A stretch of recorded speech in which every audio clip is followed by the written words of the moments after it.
तो आपने रक्सौल से जहां एक और सीएम योगी को सुना, और आइए अब आपको औरंगाबाद लेकर चलते हैं, जहां पर प्रधानमंत्री नरेंद्र मोदी जनता को संबोधित करते हुए क्या कुछ कह रहे हैं, उस पर एक नजर। का बदला लेने की बात भी कही थी और फिर आपने ऑपरेशन सिंदूर में तबाह होते पाकिस्तान को भी देखा है। मैंने बिहार की धरती से कहा था, वो किया कि नहीं किया? साथियों, मोदी ने वन रैंक वन पेंशन, हमारे देश की रक्षा करने वाले, हमारे देश के वीर जवानों, हमारे फौजियों को वादा किया था, हम वन रैंक वन पेंशन लागू करेंगे। आज 7 नवंबर को ही वन रैंक वन पेंशन लागू हुए 11 वर्ष हो रहे हैं। 11 वर्ष। हमारे सैनिक परिवार 4 दशकों से वन रैंक वन पेंशन की मांग कर रहे थे, लेकिन कांग्रेस हर बार उनसे झूठ बोलती रही। कांग्रेस ने 500 करोड़ रुपए दिखाकर कहा था कि लो, वो आरोपी लागू हो गया, और उसके बाद भी उसने पूर्व फौजियों से किया वादा कभी नहीं निभाया। आप मुझे बताइए दोस्तों, क्या फौज के जवानों को किया हुआ वादा क्या कोई धोखा कर सकता है? क्या धोखा करना चाहिए क्या? अगर तो ऐसा धोखा करते हैं तो वो कितने निकम्मे लोग हैं, वो आप जानते हैं कि नहीं जानते हैं? मैंने अपने सैनिक भाइयों को one rank one pension OROP लागू करने की गारंटी दी थी। आप मुझे बताइए, ये गारंटी मैंने पूरी की कि नहीं की? ये गारंटी पूरी की या नहीं की? और साथियों, ये ऐसे ही गारंटी पूरी नहीं हुई है। आप जानते हैं, इन 11 सालों में हमारे जो फौजी भाई बहन हैं, जो निवृत्त फौजी भाई बहन हैं, उनके परिवारों को कितना पैसा मिला है, आप अंदाज कर सकते हैं? अब तक वन रैंक वन पेंशन को लागू करने के कारण 1 लाख करोड़, कितना कितना कितना ये आरजेडी वालों को 1 लाख करोड़ कैसे लिखना, एक के पीछे कितने बिंदु लगेंगे, वो उनको इतना भी समझ नहीं आएगा। 1 लाख करोड़ रुपया देश के खजाने से फौजियों के खाते में गए हैं। बताइए, कांग्रेस आरजेडी वाले ये लोग 500 करोड़ का झूठ बोल रहे थे। यही इनकी सच्चाई है, यही इनकी राजनीति झूठ पर ही टिकी हुई है। इसलिए साथियों, जब हम कहते हैं कि बिहार में 1 करोड़ नए रोजगार देंगे, तो देश के बिहार के नौजवानों को हमारी बात पर भरोसा होता है। बीते कुछ सालों में ही बिहार में लाखों भर्तियां हुई है, पूरी ईमानदारी से भर्तियां हुई है। जबकि साथियों, आपके सामने आरजेडी कांग्रेस का ट्रैक रिकॉर्ड भी है। ये वो लोग हैं जो बिहार के युवाओं से नौकरी के बदले जमीन लिखवा लेते हैं। आपको नौकरी चाहिए तो आपका खेत मेरे परिवार के नाम पर कर दो। ये खेल चला, अदालत ने भी माना, और आज ये जमानत पर बैठे हुए हैं। जांच एजेंसियां इनकी जांच कर रही है। ये जंगल राज वाले जमानत पर चल रहे हैं, ये आरजेडी कांग्रेस वाले बिहार के युवाओं को कभी भी नौकरी नहीं दे सकते। साथियों, आप औरंगाबाद के लोग तो नक्सलवाद, माओवादी आतंक से भी पीड़ित रहे हैं। वो दिन भुलाए नहीं भूलते जब अंधेरा होने से पहले ही यहां सड़कों पर सन्नाटा पसर जाता था। यहां आने जाने वाली बसों को सुरक्षित चलने के लिए नक्सलियों को रंगदारी देनी होती थी। स्कूटर, मोटरसाइकिल से तो आने जाने की कोई सोच भी नहीं पाता था। इस क्षेत्र की चर्चा देश और दुनिया में नरसंहारों के लिए होती थी। साथियों, जैसे ही जंगल राज की सरकार गई, नीतीश जी के नेतृत्व में आप सुशासन लाए तो नरसंहार की घटनाएं बंद हो गई। जब आपने दिल्ली में मोदी को बिठाया तो मैंने तय किया कि नक्सलवाद, माओवादी आतंक की कमर तोड़ करके रहूंगा। हमने नक्सलवाद, माओवादी आतंक के खिलाफ कार्रवाई की। आज बिहार माओवादी आतंक के डर से मुक्त हो रहा है। माओवादी आतंक अब समाप्ति के कगार पर है और ये इसलिए हुआ है क्योंकि बिहार में डबल इंजन की सरकार है। साथियों, जंगल राज और सुशासन राज में क्या अंतर आया है, ये हमने कल मतदान वाले दिन भी देखा है। कल बिहार के हर गरीब, दलित, महादलित, पिछड़े, अति पिछड़े सबने बिना किसी रोक टोक के वोट डाला है। जबकि हमने जंगल राज का वो दौर भी देखा है जब बूथ लूटे जाते थे, मतदान के दिन गोलियां चलती थी, बम फटते थे, खून की नदियां बहाई जाती थी, गरीबों, दलितों, पिछड़ों की आवाज कुचल दी जाती थी। साथियों, जंगल राज के गुर्गे साजिश तो अभी भी बहुत कर रहे हैं, लेकिन मैं चुनाव आयोग की प्रशंसा करूंगा। मैं चुनाव आयोग को बधाई दूंगा कि प्रथम चरण के चुनाव इतने अच्छे तरीके से संपन्न कराए हैं। और मुझे कुछ लोगों ने बताया, कल जो मतदान का, लोकतंत्र का उत्सव चल रहा था, बहुत सारे विदेश के लोग ये हमारे चुनाव देखने के लिए आए थे, हमारा मतदान देखने के लिए आए थे। मतदान मथकों का उत्साह उमंग देख करके वो भूरी भूरी प्रशंसा कर रहे थे। साथियों, आपको एक बात हमेशा याद रखनी है, जंगल राज वालों के पास हर वो चीज है जो निवेश और नौकरी के लिए खतरा है। ये जंगल राज वालों का खतरा है। ये अभी से बच्चों तक को रंगदार बनाने की बातें कर रहे हैं, खुलेआम कर रहे हैं।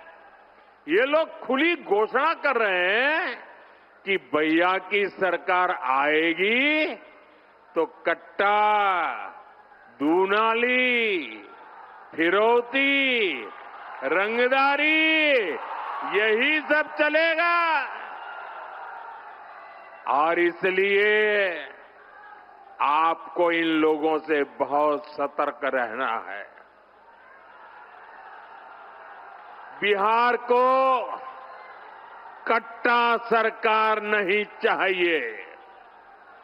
बिहार को कुशासन सरकार नहीं चाहिए। साथियों, बिहार को भाजपा एनडीए पर भरोसा है, क्योंकि एनडीए ने बिहार को जंगल राज से बाहर निकाला। अब बिहार को विश्वास है कि एनडीए ही बिहार को विकसित बना करके ही रहेगी। इसलिए बिहार एनडीए के ईमानदार संकल्प पत्र पर विश्वास करता है। बिहार की बहनें बेटियां सब देख रही हैं।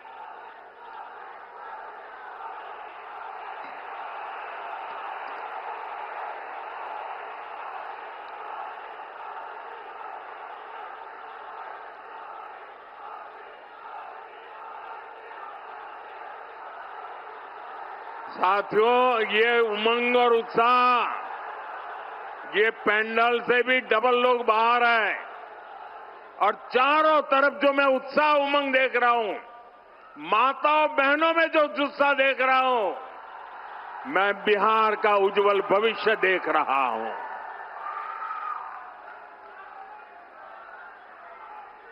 साथियों, ये एनडीए ही है जिसने पंचायती राज संस्थाओं और नगर निकायों में महिलाओं को 50% आरक्षण दिया।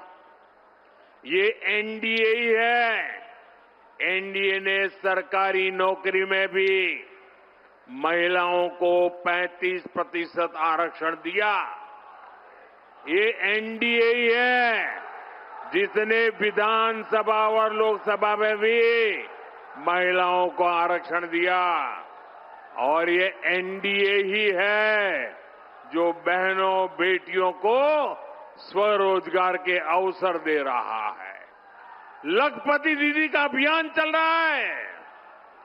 साथियों, ये लोग जो संविधान दिखाने वाले लोग हैं ना, उन्होंने सामान्य समाज के गरीबों की कभी याद नहीं आई।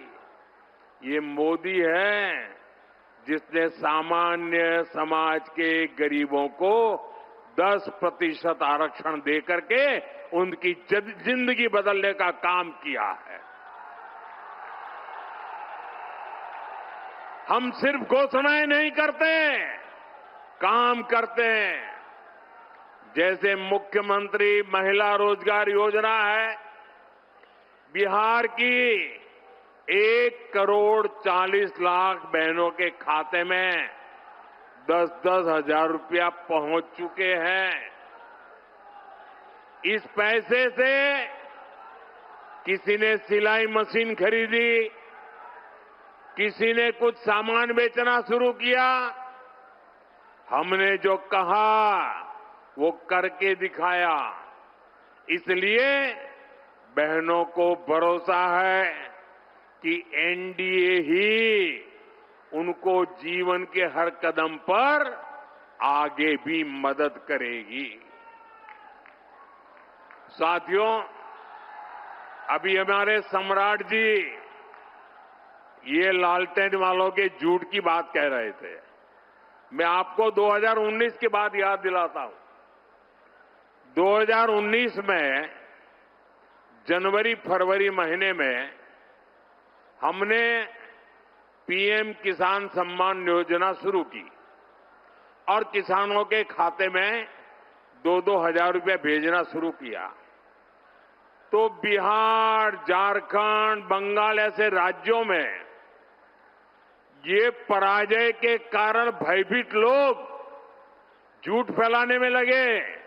किसानों को जाके कहने लगे, देखिए ये मोदी जी ने जो पैसा भेजा है ना, वो आपको सूद समेत वापस लेने वाला है। डरा रहे थे। और झारखंड में तो एक इलाके में लोगों ने पैसा जमा करने से मना कर दिया। इतना झूठ चलाते थे।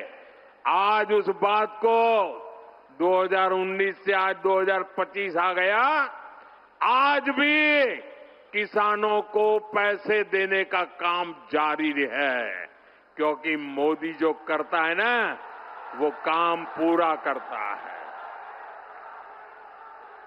साथियों, मोदी वंचितों को वरीयता देता है, मोदी पिछड़ों को प्राथमिकता देता है।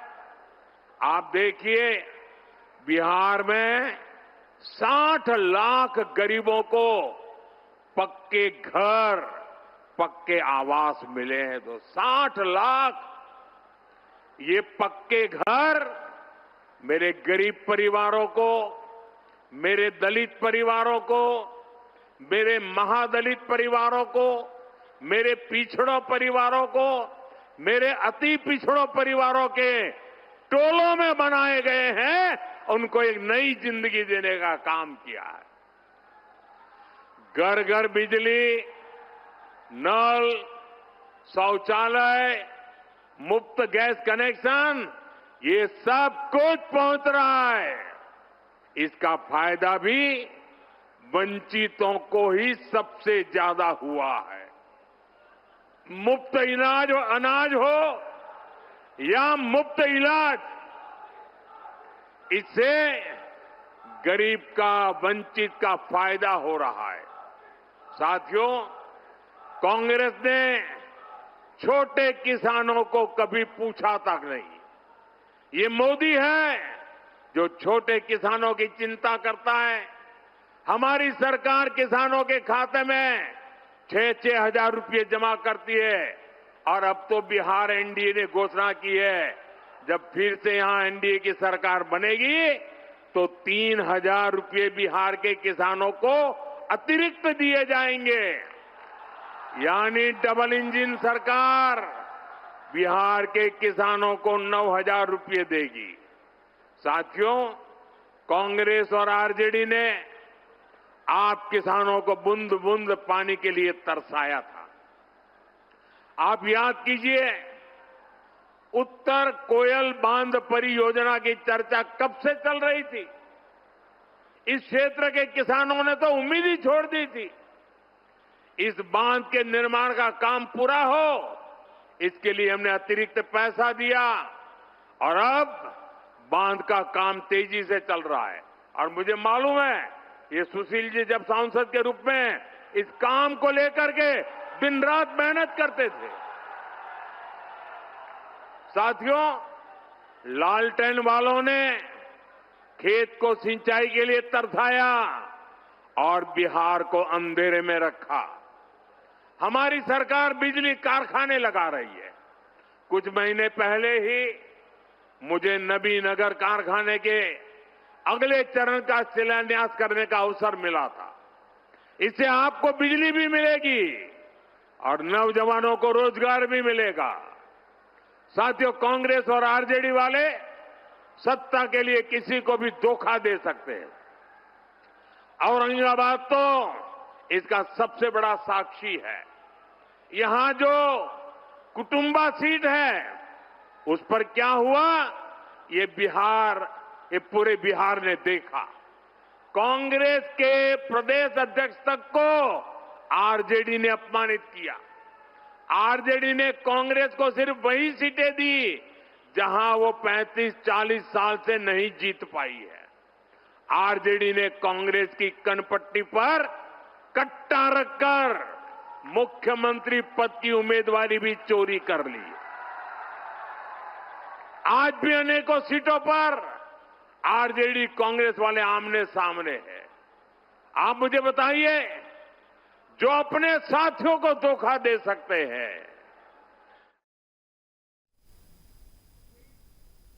तो औरंगाबाद से पीएम मोदी को आप सुन रहे थे, जिन्होंने तमाम बातों का जिक्र किया और इस दौरान जनसभा को संबोधित करने के दौरान उन्होंने अपनी बात को रखा और एनडीए के द्वारा लगातार किए जाए कार्यों को गिनाया और इसके साथ ही विपक्ष पर भी हमला बोला।